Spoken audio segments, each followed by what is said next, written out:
Act ఎంతో మంచి act, ఎంతో పవిత్రమైన యాక్ట్, ఇది నేను తీసుకొచ్చింది కాదు, ఇది సెంట్రల్ గవర్నమెంట్ తీసుకొచ్చింది అని చెప్పే ప్రతి వైసీపీ లీడర్ని ఒకటే క్వశ్చన్ అడుగుతున్నాను, ఇన్ని అబద్ధాలు చెప్పడానికి సిగ్గేయట్లేదా?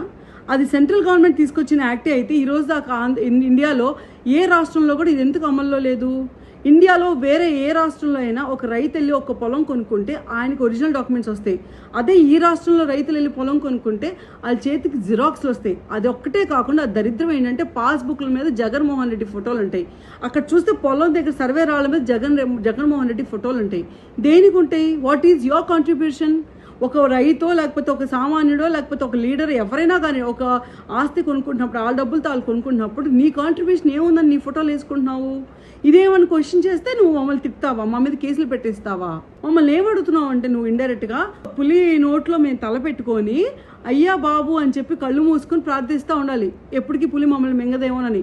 నేను చెప్తున్నా కదా, పులినైనా జనాలు నమ్ముతారేమో కానీ నిన్ను మాత్రం నమ్మరు. ఇంతకుముందు కూడా 2019 ఎలక్షన్స్లో అలాగే మద్యపాన నిషేధం అని చెప్పి జనాల్ని నిలువెత్తున మోసం చేసావు. అసలు మద్యపానం చేయటం మానేసి నీ సొంత బ్రాండ్లు తీసుకొచ్చి నీ ఇష్టం వచ్చినట్టు రేట్లు పెంచి 3 రెట్లు మళ్ళీ వీళ్ళందరూ ఇన్ని తరతరాలుగా తాగుతారని చెప్పి వాళ్ళ మీద వెళ్ళి వేల కోట్లు తీసుకొచ్చి అప్పు తీసుకొచ్చావు.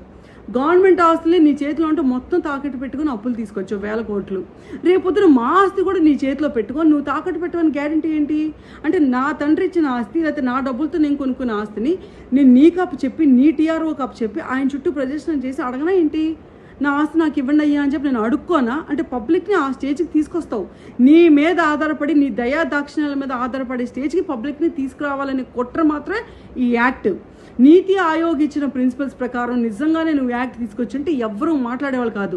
నీ ఇష్టం వచ్చినట్టు అమెండ్మెంట్స్ చేసుకొని మధ్యలో నీ లొసుగులన్నీ పెట్టుకొని జనాలకి ఎవరికి ఎలాగో తెలియదు కదా అని చెప్పి మభ్య పెట్టేలాగా నీ ఇష్టం బయటకు వచ్చి ప్రచారం చేసుకున్నంత మాత్రం జనాలు పిచ్చోళ్ళు కాదు, ఒక్కసారి నమ్ముతారు. ఏదో కషాయోడిని గొర్రె నమ్మినట్టు ప్రతిసారి నిన్ను ఎవ్వరూ నమ్మరు. ఒక్కసారి అంటే నమ్మాము, మోసపోయాం. ఈరోజు మేము ఎందుకు నమ్మావురా బాబు, మేము ఎందుకు ఇలా మోసపోయాం అని చెప్పి పబ్లిక్ అందరూ రిలైజ్ అయ్యారు. సో సచ్చినా మళ్ళీ నిన్ను నమ్మరు.